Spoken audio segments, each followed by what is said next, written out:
It didn't happen on a drive or under the basket. It wasn't amid some frantic scramble for the ball or a heated argument in the paint. It happened during something easy, something normal. Caitlin Clark had just crossed half court on the right side of the floor, dribbling with purpose, but without rush, surveying the defense as the Fever settled into their half-court set. That's when Tiffany Hayes stepped up to push her. At first, it appeared like standard on-ball defense. Hayes dropped low, kept her arms moving, and matched Clark's movement, but then came the blow. As Caitlin pivoted slightly to alter directions, Hayes extended her arm and delivered a quick forearm directly into Clark's throat. It wasn't a box out. It wasn't casual touch. It was planned, focused, and impossible to overlook. Clark continued moving at first, her instincts pushing her ahead a few more paces, but just milliseconds later, the pain caught up to her. Her hand fell near her neck. Her dribbling slowed, and finally her legs gave way. She slipped and collapsed out there in open space, surrounded by thousands of admirers who all observed what had happened. Yet somehow, the bureaucrats didn't. No whistle blew. No foul was called. No timeout. Tiffany Hayes tried to go at Clark for the ball as she remained on the hardwood. This wasn't a flop or an exaggeration. The replay would reveal it plainly. The cameras caught it. The audience reacted swiftly, but the officials once again chose silence. And in that moment, a familiar message echoed. One Caitlin Clark has heard too many times since entering the league. You won't receive protection. You won't receive the whistle. You'll simply have to take it. And she did take it. But what occurred next was the part nobody saw coming. Because if the league won't support her, Caitlin Clark will answer the only way she knows how. With her game, with her fury, and with a reaction so icy and unwavering, even her naysayers had to step back and watch. The opening quarter commenced with enthusiasm, but it was the Valkyries who struck first. Indiana's defense hadn't entirely settled when Veronica Burton pushed the ball up in transition. No one stepped forward to meet her, and she took full advantage. With room in front of her, she stopped on a dime and drew up from mid-range, calmly sinking the jumper. It wasn't spectacular, but it was crisp, and it provided the Valkyries the first punch of the night. Indiana answered the way they typically do by trusting their two-woman action. Kelsey Mitchell came off a handoff from Aaliyah Boston and didn't hesitate. She attacked downhill, split the defense, and banked in a layup to knot things up. But the Valkyries weren't finished. Burton, viewing the floor from the top, observed Tammy Fagbenley sealing hard under the rim. It was textbook execution. Burton sailed the lob over the top, and Bentley dropped it in. The speed grew, and then came the moment Indiana had been waiting for. Caitlin Clark had been silent since the game began, but she didn't remain quiet for long. Clark seized charge. She drove straight into the defenders, then slammed the brakes and stepped back into an 11-foot jumper. It dropped clean, her first bucket since the hit, and it sparked the Fever bench to life. Just seconds later, she was at it again. Indiana pushed in semi-transition, and Clark took the ball up the right side. Her defender tried to cut her off, but she held her rhythm, stepped back again, this time from deep, and unleashed. The shot poured through like she'd never missed a beat. It was a sequence that didn't only put points on the board. It sent a message. She wasn't going anywhere. But the Valkyries didn't blink. They allowed Burton too much room on the wing, and she made them pay with a silky three-pointer to calm the momentum. Indiana countered with hustle. Lexi Hall pushed for an attack rebound through traffic and found Sophie Cunningham free on the right wing. Cunningham rose and hit the three, putting Indiana back and ahead. Still, the Valkyries had one more surge in them. Caitlin Chun took Clark one-on-one, executed a hesitation play that froze the defense, and then snuck by for a reverse layup that kissed off the glass with ease. By the time the horn rang, Indiana had seized a 23-19 lead. It hadn't been flawless. It hadn't been clean, but they had Caitlin Clark back on her feet and firing, and that altered everything. The second quarter commenced with the Valkyries continuing to press the action. With the shot clock ticking down, Letitia Amir took matters into her own hands.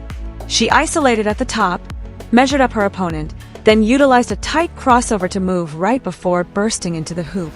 The defenders didn't have time to rotate, and she completed cleanly with her left hand. But Indiana came straight back. Clark executed a high pick and roll and pulled two defenders with her. With her eyesight still clear, she flicked the pass to the opposite wing, where Lexi Hall stood wide open. The ball was already gone before Hull had properly squared up, but her delivery was clean, and the three fell right through the net. The Valkyries, however, didn't lose their beat. On the following play, they ran a nice off-ball screen to liberate Veronica Burton, who burst out to the perimeter and sunk another three. Indiana's rotations were just a step behind. Then it was Burton again, this time controlling the ball and observing the defense. She waited for the assistants to shift, then zipped a skip pass across the floor to the corner. Caitlin Chin was waiting and didn't hesitate. She caught it in rhythm and nailed the triple, expanding the Vauky's advantage. Indiana tried to generate anything within. Kelsey Mitchell began from the flank, drew the help defender, and kicked it to Natasha Howard. Without wasting a second, Howard made the additional pass to Boston, who had rolled nicely into the lane. The ball never stuck. It just flowed as Boston's smooth finish sliced into the deficit. Still, the Valkyries continued shooting. Tiffany Hayes was the engine now. She split a high pick and roll and found Thornton spotting up on the left wing. The pass was swift and precise, and Thornton cashed in the three. The following trip down, Hayes did it herself. Same action, same setting, just this time. She attacked the seam, slid between defenders, and made a challenging layup with her left hand before anybody could react. As the half winded down, the Fever needed a halt. But Hayes wasn't done. In transition, she rushed right at Boston, used her speed to grab a step, and finished off balance with her right hand while rising off her right leg. One of the hardest endings of the night. By halftime, the Valkyries had taken a 41-32 advantage. The Fever were still swinging, but the blows were starting to add up. The second half began with the Fever aiming for a reset, but the Valkyries wasted no time setting the tone. Off a sideline inbounds play, they executed a crisp set that caught Indiana off guard. Jasmine Martin sealed Caitlin Clark on the block, and with no aid, spinning over. The lob came in high and smooth. Martin collected, placed it in, and delivered the Valkyries the first points of the third. Indiana raced to reorganize, but the following possession brought even more anguish. This time, Martin went out to the wing, worked her opponent with a short shake, and let it fly from deep. The three-pointer landed clean, and Indiana's coach called timeout, storming out to greet his players before they'd even reached the bench. She was outraged about the defense, the communication, and the lack of urgency.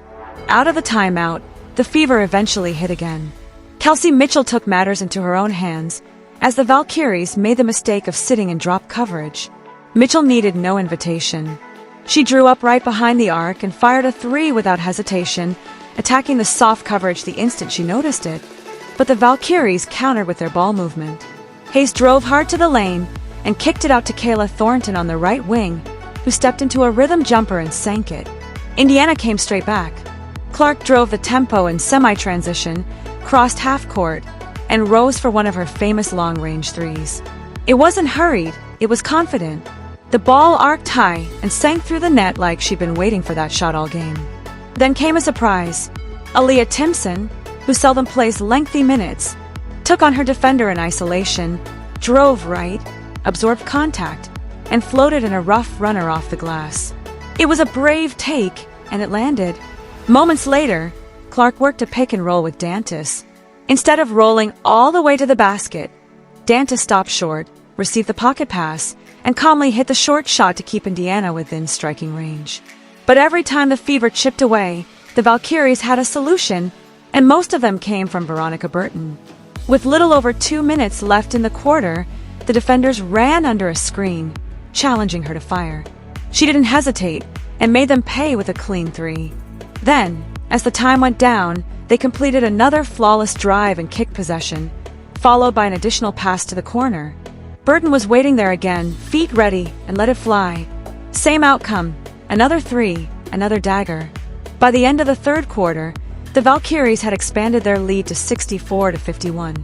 Indiana was still struggling, still displaying glimpses, but with Burton heating up and Martin bullying mismatches, the Fever were running out of answers. The fourth quarter commenced with the Fever needing a spark, but instead it was the Valkyries who struck first. Tammy Fagbenley rolled hard off the pick, grabbed the pass in stride, and drew the contact inside. The whistle blew, and she quietly stepped to the line.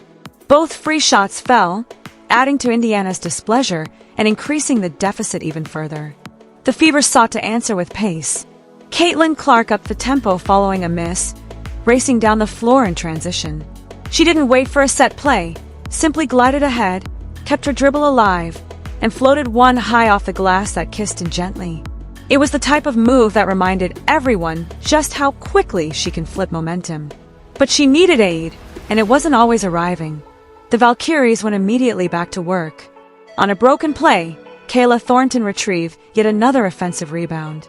Her hustling on the glass had been unrelenting all night. Without hesitation, she kicked it back out to Veronica Burton, who was waiting beyond the arc.